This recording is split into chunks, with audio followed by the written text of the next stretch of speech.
ಗ್ರಾಮ ಘಟಕ, ಹಳ್ಳಿ, ಹೋಬಳಿ, ತಾಲೂಕು ಮತ್ತು ಜಿಲ್ಲಾ ಘಟಕದಲ್ಲಿ ಅತ್ಯಂತ ಉನ್ನತವಾಗಿ ಕರ್ನಾಟಕ ರಕ್ಷಣಾ ವೇದಿಕೆ ಬೆಳೆದು ಬಂದಿದೆ.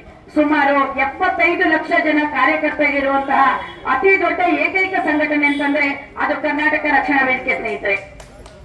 ಅದರಲ್ಲೂ 20 ಲಕ್ಷ ಮಹಿಳಾ ಕಾರ್ಯಕರ್ತರಿರತಕ್ಕಂತ ಅತಿ ದೊಡ್ಡ ಸಂಘಟನೆ ಅಂತಂದ್ರೆ ಕರ್ನಾಟಕ ರಕ್ಷಣಾ ವೇದಿಕೆ. ಅದರಲ್ಲೂ ನಮ್ಮ ಹೆಣ್ಣು ಮಕ್ಕಳಿಗೆ ತವರ ಮನೆಯ ಒಂದು ಮರ್ಯಾದೆ, ಗೌರವ ಸಿಗುವಂತಹ ಯಾವುದಾದ್ರೂ ಒಂದು ಸಂಘಟನೆ ಇದೆ ಅಂತಂದ್ರೆ ಅದು ಕರ್ನಾಟಕ ರಕ್ಷಣಾ ವೇದಿಕೆ ಸ್ನೇಹಿತರೆ. ಕರ್ನಾಟಕದಲ್ಲಿ ಕನ್ನಡ ಎಂಬುದು ಸುಮಾರು 2500ದಿಂದ 3000 ಇತಿಹಾಸ ಉಳ್ಳಂಥದ್ದು. ಹಾಗಾಗಿ ನಾವು ಕನ್ನಡವನ್ನು ನಮ್ಮ ನಾಡಿನಲ್ಲಿ ನೀವೆಲ್ಲರೂ ಹೆಚ್ಚಿನ ರೀತಿಯಲ್ಲಿ ಕನ್ನಡವನ್ನ ಬೆಳೆಸಬೇಕು, ಕನ್ನಡವನ್ನ ಮೆರೆಸಬೇಕು, ಕನ್ನಡವನ್ನ ಬಳಸುವಂತದ್ದಾಗಬೇಕು. ಈಗ ಉತ್ತರ ಭಾರತೀಯರು ವಲಸೆ ಬಂದಂತಹ ಉತ್ತರ ಭಾರತೀಯರು ಹೆಚ್ಚಾಗಿ ಹಿಂದಿಯನ್ನು ಮಾತನಾಡತಕ್ಕಂತಾಗಿ ಹಿಂದಿಮಯ ಮಾಡ್ತಾ ಇದ್ದಾರೆ. ಈ ಬೆಂಗಳೂರಲ್ಲಿ ನೋಡಿ, ಬೆಂಗಳೂರು ಕರ್ನಾಟಕ ಅಲ್ಲ ಭಾರತ ಆಗಿದೆ.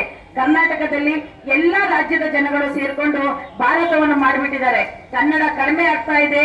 ದಿನಕ್ಕೂ ಕೂಡ ಸಾವಿರಾರು ಸಂಖ್ಯೆಯಲ್ಲಿ ಹೊರ ರಾಜ್ಯಗಳಿಂದ ವಲಸೆ ಜನಾಂಗಗಳು, ಹಿಂದಿ ವಾಲಗಳು ನಮ್ಮ ಕರ್ನಾಟಕಕ್ಕೆ ಕೆಲಸಗಳನ್ನು ಹುಡುಕೊಂಡು ಬರ್ತಾ ಇದ್ದಾರೆ. ಅಂಥದ್ರಲ್ಲಿ ನಮ್ಮ ರಾಜ್ಯಾಧ್ಯಕ್ಷರು ಕರ್ನಾಟಕ ರಕ್ಷಣಾ ವೇದಿಕೆಯ ಒಂದು ಸಂಘಟನೆಯ ಮುಖಾಂತರ ಕನ್ನಡ ಯಾವುದೇ ಜಿಲ್ಲೆಯಲ್ಲಿ ಇರ್ಬೋದು, 31 ಜಿಲ್ಲೆಯಲ್ಲಿ ಎಲ್ಲಿ ಕನ್ನಡಕ್ಕೆ ಒಂದು ಧಕ್ಕೆಯಾದಾಗ ರಸ್ತೆಗಿಳಿದು ಒಂದು ಹೋರಾಟ ಮಾಡತಕ್ಕಂತ ಒಂದು ಸಂಘಟನೆ ಇದೆ ಅಂತಂದ್ರೆ ಅದು ಅಣ್ಣ ಟಿ.ಎನ್. ನಾರಾಯಣಗೌಡ ಸಂಘಟನೆ ಅಂತ ಹೇಳಕ್ಕೆ ಇಷ್ಟಪಡ್ತೀನಿ ಸ್ನೇಹಿತರೆ. ಹಾಗಾಗಿ ಡಿಸೆಂಬರ್ 27, 2023 ಡಿಸೆಂಬರ್ 27ರಂದು ನಾರಾಯಣಗೌಡರು ಒಂದು ಕರೆ ಕೊಡ್ತಾರೆ. ಕರೆ ಕೊಟ್ಟಿದ್ದ ಉದ್ದೇಶ ಇಷ್ಟೇ: ಬೆಂಗಳೂರಿನಲ್ಲಿ ಎಲ್ಲ ಕನ್ನಡ ನಾಮಫಲಕಗಳು ಎಲ್ಲ ಮಾಯ ಆಗ್ಬಿಟ್ಟಿತ್ತು.